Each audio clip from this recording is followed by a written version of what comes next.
Assalamualaikum aziz yurtdoshlar. Bugungi obzorimizdagi mototsikllar Minsk mototsikllar bo'ladi.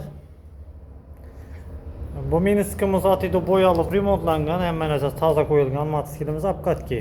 Svet, püvet, pоворot hamma yeri ishlab turibdi. Hamma narsasi joyida, tozadan ishlangan hamma yeri.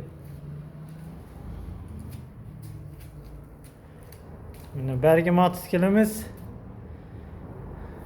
bir krask iskamiz balonlar hammasi joyida, pоворот, signal hammasi ishlab turibdi.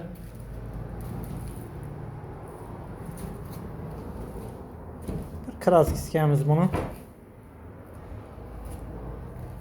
Bergi mototsiklimiz Radnoy aziz yurtdoshlar.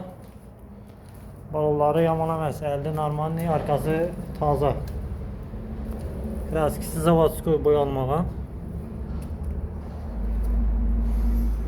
Bir deptin yanıp turibdi bu mototsikl. Bu Radnoy'imiz narxına keladigan bo'lsak, narxi 2600 ming so'm kelishib beriladi. Bergimiz 3,5 million kelishib beriladi. Buni bir krask iskamiz, motorlar ham remontlangan buni.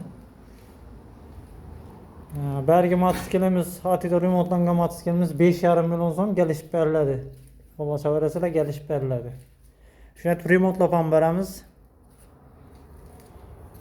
Telefon nomer 97 562 18 84 telefonlashaverasizlar, kelishib beriladi hammasi.